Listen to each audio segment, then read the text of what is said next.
माध्यमांना आता प्रतिक्रिया देत आहेत। साहेब, आज हातात बेड्या घालून आलेला आहात, अधिवेशनाचा पहिला दिवस आहे, कशाचा प्रतीक आहे या बेड्या?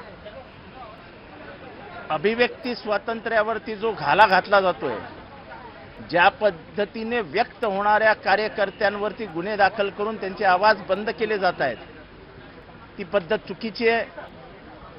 आमचा संविधानिक अधिकार आहे, आम्हाला व्यक्त होता आलंच पाहिजे।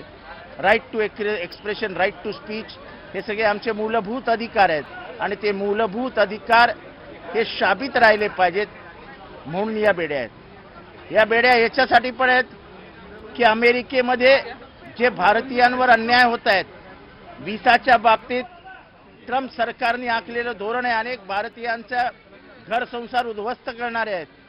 ज्या पद्धतीने भारतीयांना एका विमानात 2 विमानात कोंबून भारतात पाठवलं, म्हणजे पायात साखळदंड, हातात हतकड्या,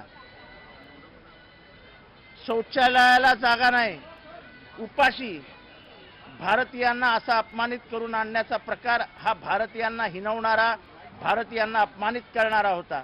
ह्याच्यात कुठल्या एका राज्याचे प्रतिनिधी नव्हते। आपल्या महाराष्ट्रातले अनेक जण ह्यात पेचात अडकलेत।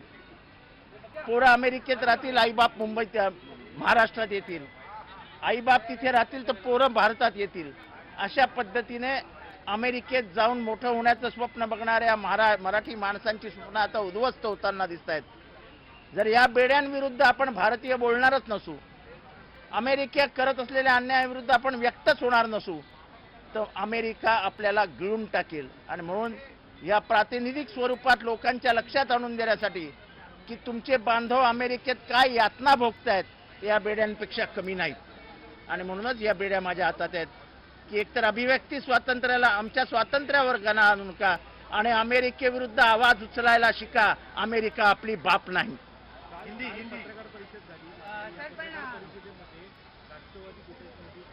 कुठे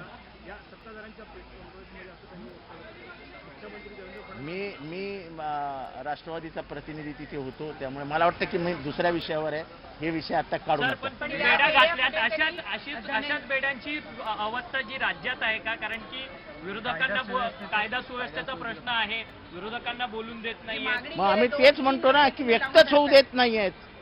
याच बेड्या धनंजय मुंडेंना घातल्या जाव्यात का?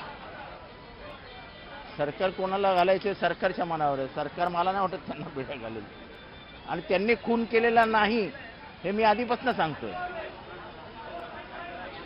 पण जसं वल्लभभाई पटेलांनी सांगितलं की गांधी हत्या नथुरामने केली, पण विचार कोणाचे होते हा प्रश्न त्यांनी विचारला होता।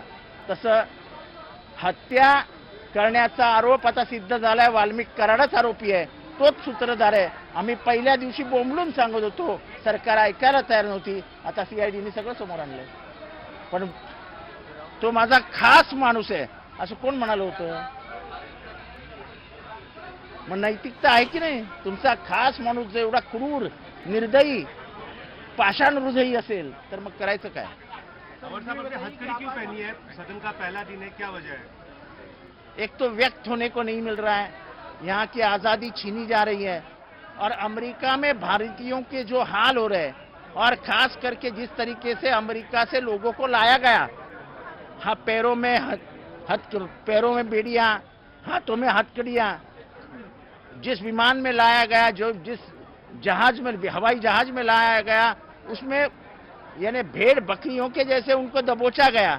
मानवीय स्वतंत्रता की इतनी अवहेलना कभी नहीं हुई थी भारत में।